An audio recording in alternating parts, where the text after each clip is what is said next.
Hi, Steffen Schmidt here to share a couple of comments with you. Need to make sure that you understand my philosophy and my teaching practice. This is my 40th year, by the way, of teaching. I have thousands of students that are all over the world. Most of them are pretty successful.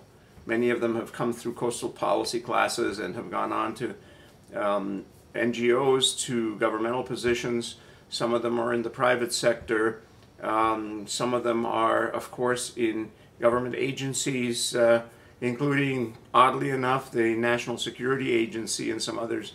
And my mission in this class is not just to teach about coastal policy, coastal zone management.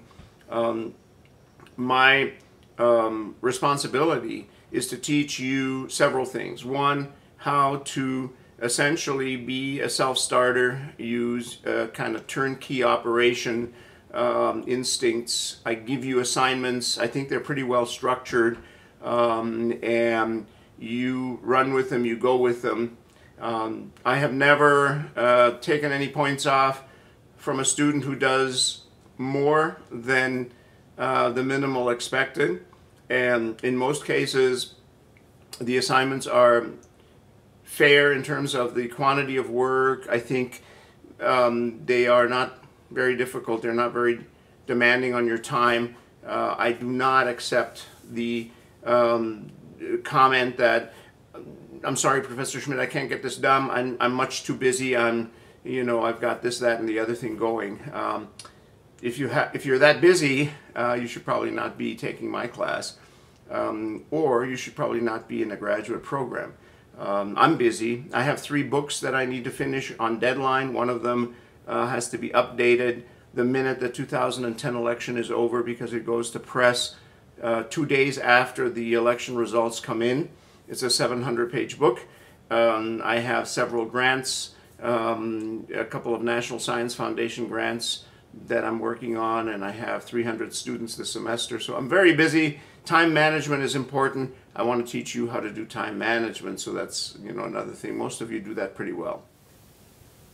Now the question comes up, am I flexible? Of course I'm flexible.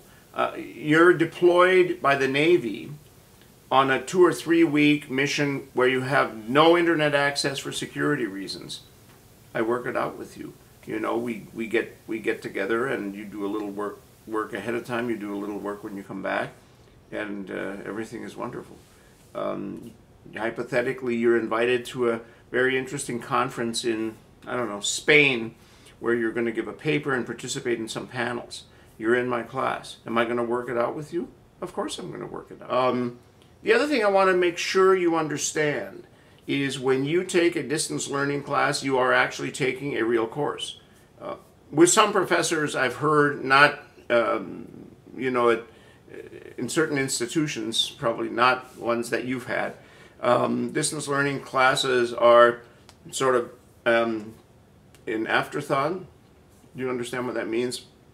I'm taking this class, I go and do whatever work needs to be done whenever I have time, but it's really not on my schedule and central to what I do. Again, that is not acceptable. Those are not my classes. My classes are like a regular class. We have all kinds of assignments, we have all kinds of activities and assessments.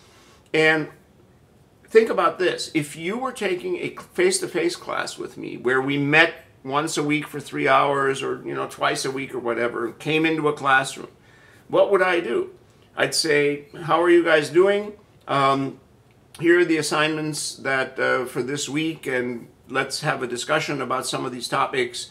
And then I would hand out maybe some photocopies of extremely interesting articles that appeared that week on issues that are directly related to the class. I would ask you, what have you seen out there this week that's interesting and exciting for our class? In other words, courses are not a frozen, static syllabus in which everything is already there and there are no new things that are introduced. The syllabus is a basic structure. It has some basic assignments, and it tells you how you're going to be assessed. But academic classes, especially at the graduate level, are dynamic. They are evolving constantly. There are new things that we do. We would do those things in a face-to-face classroom, and I certainly am going to do those things in a distance learning class. So if I ask you 1 week as part of the activities of that week to look at a short article, and I assign you a role, the head of the Coast Guard or from the head of NOAA or whatever, and imagine your role in trying to resolve the Gulf oil crisis, that is a perfectly acceptable and very important assignment that I would give you in a face-to-face class. I do that all the time in my face-to-face classes. And I, in fact, would put you on the spot. I have a class of 160 students right now, and I put every one of those students on the spot when we get together on Tuesdays and Thursdays. I say, you know, Ms. Gomez, tell me why the Supreme Court might rule such and such in this case. Mr. Johnson, what are the implications of such and such a policy? And I expect the students to respond to it. I expect them to be intellectually alive. I just wanted to make sure that you understood that in a distance learning class, when I teach it, I expect you to be on your toes. I don't appreciate very much people complaining about things that they think are excessive expectations and so on, because when you come out of my class, I want you to be ready to jump into a position or into a job research assignment or something like that, fully equipped to be able to perform in the real world. And in the real world, believe me, I have a consulting firm. I expect the people who work for my consulting firm to be able to handle things when I toss them to them. I expect them to grab them and say, I'm on top of it.